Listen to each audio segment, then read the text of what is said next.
Si, Monsieur le Président, je voudrais rappeler, on était quelques-uns à avoir voté en 2010 à la quasi-unanimité la loi sur le service civique et d'ailleurs à avoir modifié le texte. Et c'est vrai que ce que l'on peut simplement regretter 8 ans après, c'est que malgré le fait qu'il y ait eu beaucoup de crédits qui ont été consacrés et les trois majorités successives l'ont fait, il n'y a pas eu forcément la montée en puissance qu'on aurait souhaité. Évidemment, on aurait souhaité beaucoup plus que 150 000. C'est pas évident, effectivement.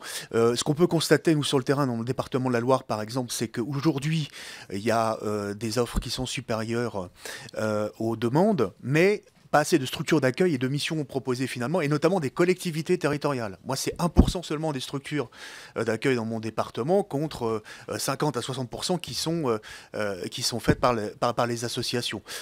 Comment aujourd'hui on peut inciter les collectivités territoriales à offrir plus de missions de services publics, de services civiques pour les jeunes.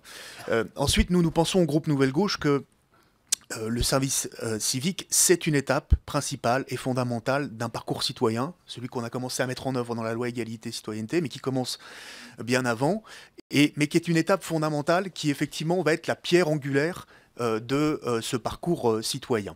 Ce que l'on peut observer de façon intuitive, pragmatique, c'est que les jeunes qui ont fait un service civique, derrière, ils deviennent des bénévoles du monde associatif. Donc c'est un atout formidable pour la vie associative et pour les associations. Est-ce que vous pouvez nous confirmer par des chiffres précis que derrière un service civique, il y a un engagement dans les associations, voire un engagement de bénévoles responsables, ce qu'on est en train de constater aujourd'hui au niveau du renouvellement des responsabilités. Et puis je termine sur la substitution avec les emplois.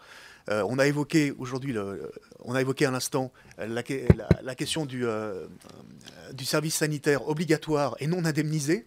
50 000 étudiants, est-ce que vous avez été concerté? Et est-ce que ce n'est pas une concurrence aujourd'hui au service civique qui vient d'être mise en place? Et, Merci. et pareil pour le contrat aidé. Merci, Monsieur Juanico. Monsieur Bournazel.